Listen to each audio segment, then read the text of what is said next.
Okay, so today I want to put a video out there about AI. Is it all it's cracked up to be? Is it just making us dumb? Probably a bit of both. AI really promises to change absolutely everything, and I mean everything, from the way we work, from the way we view our health, the way we deal with legal issues, the way we level ourselves up and educate ourselves, the whole nine yards. And it already is and has right now at this point, and it's only been around really, I'd say 3 years at an absolute push. But beneath all the hype, there is a much darker question.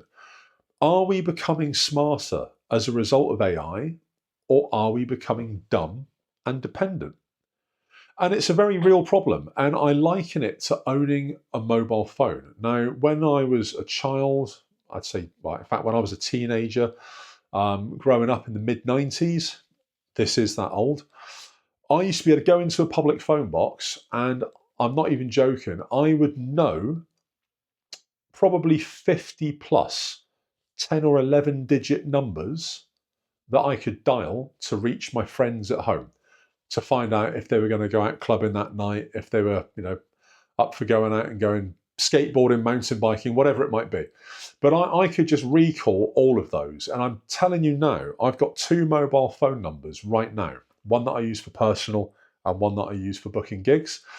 And I can't remember the one that I use for booking gigs. It starts with an 079. That's all I can tell you. My personal number, I know it, even though I've never had to ring myself, but I can't remember any other numbers. I've been with the same woman for 12 years, almost 13 years, and she's had the same number, I think, for 15 years. I don't know her phone number. That sounds really terrible. I don't know her phone number. I can tell you that it ends 99. That's all I know. I know that if my phone rings and I see a 99 pop up, that it's my missus. Go figure. So for me, mobile phones have made me dumb in terms of remembering and retaining a memory of phone numbers. Now, every time AI writes a task off our plate, or it ticks off another post-it note, I think it also takes a piece of our critical thinking with it. I really do. AI, let's face it, is rewriting entire industries, whether it's art, whether it's coding, whether it's writing content, medicine, law, all of it. Productivity is undeniably rising. We're not getting paid anymore for it, but productivity is rising. And the tools to do this are everywhere now, even writing music. But faster doesn't always mean better.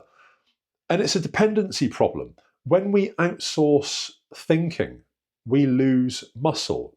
And your brain is essentially a muscle. People already use AI to write, to plan, even to decide things like it's a magic 8 ball. It's ridiculous.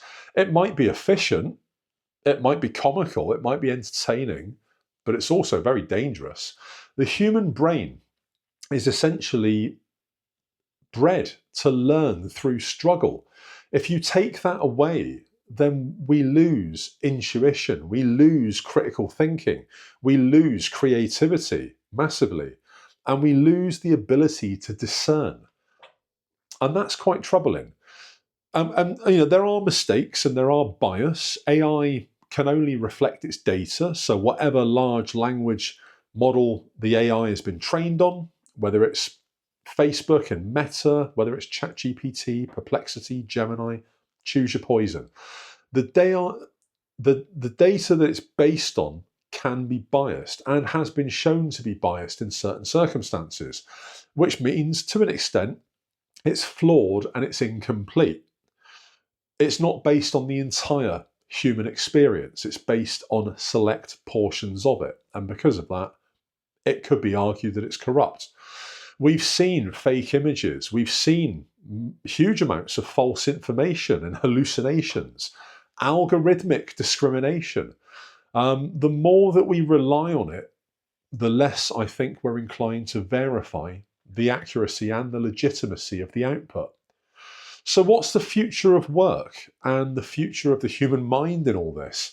I mean, really, the next phase of AI It's not about AI replacing humans. The next phase is AGI, and that's when it's got cognitive reasoning that's, I guess, comparable to humans.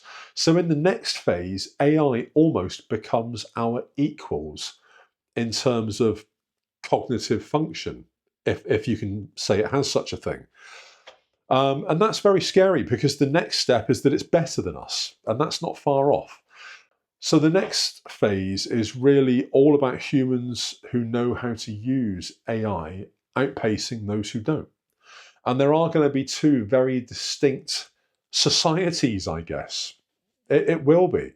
It will separate society into two groups. There'll be those on this side that are fully empowered by all the tools available, that know how to use them, know how to legitimately read and discern the results and extract from that the valuable, and then throw away the useless. And there are going to be those on this side that just take everything as read and that are ruled by the output of AI, and it's going to make them dumb. It is. There's the human factor here. For the time being, AI is never going to replace human curiosity. It's not going to replace human creativity, although it's making steps. And at the moment, it can't replace human ethics. But the danger isn't AI itself for the time being, it's human complacency. The moment that we stop thinking critically, we become the product, not the user. So AI shouldn't be seen here as the villain. It's basically a mirror. It reflects who we are and what we as humans and people and individuals value. The real question here is, are we going to use AI to evolve and to grow and to bloom? Or are we going to use it as a way of escaping thought and thinking altogether? Where do you stand on this? What are your thoughts? Do you think that we're gaining power, or do you think that we're losing ourselves? Really keen to find out what you think. Drop it in the comments, let me know. YouTube is going to pop another video there. Like, follow, subscribe, ring the bell, all that jazz. Another video tomorrow. Goldman, peace out.